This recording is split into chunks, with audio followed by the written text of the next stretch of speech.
नांदेडच्या अफजलनगर परिसर गोळीबार प्रकरण, दोघांना एटीएस कडून पंजाबमध्ये अटक। गोळीबारात एकाचा मृत्यू तर एक जण झाले जखमी। बब्बर खालसा या दहशतवादी संघटनेशी आरोपींचा संबंध।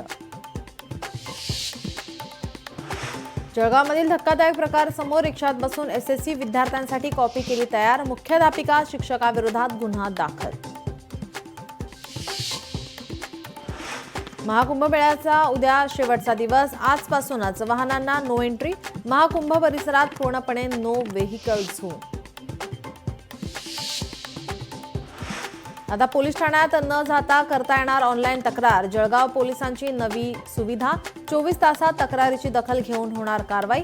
शाळा, कॉलेज आणि गर्दीच्या ठिकाणी लावला जाणार क्यूआर कोड। पुण्यातील महसूल विभागातील कर्मचाऱ्यांची पार्टीत उपजिल्हाधिकारी आणि तहसीलदारांचा तुफान डान्सचा व्हिडिओ सोशल मीडियावर व्हायरल। श्रावणी फाटा ते शेही दरम्यानच्या फरशी पुलाचे निकृष्ट काम, सुरक्षा फलक आणि नामफलक नसल्याने दररोज होत आहेत अपघात, बांधकाम विभागाचं याकडे दुर्लक्ष। भंडारा शहरात चोरट्यांचा धुमाकूळ, रात्रीच्या सुमारास शहरातील 4 दुकानं फोडली, चोरट्यांचा थरार सीसीटीव्ही कॅमेऱ्यात कैद। पुण्यातील बाणेर येथे फ्री स्टाईल हाणामारी, एका पेट्रोल पंपावर रविवारी रात्रीची घटना, मध्यरात्री झालेल्या हाणामारीत एक युवक गंभीर जखमी, मारहाणीचा व्हिडिओ सोशल मीडियावर व्हायरल।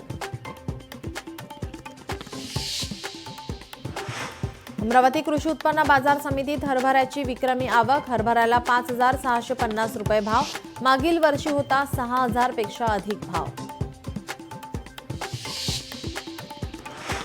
नवीन वाळू धोरणासंदर्भात 28 फेब्रुवारीला अंतिम सादरीकरण, महसूल मंत्री चंद्रशेखर बावनकुळे यांच्या उपस्थितीमध्ये सादरीकरण। महिनाभरात मागवलेल्या हरकती आणि सूचनांवर होणार चर्चा।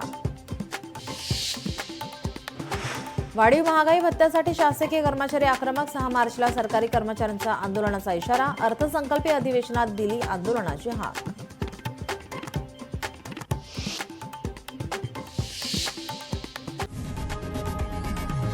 लोकशाही मराठी ऐका, पहा, जागरूक रहा।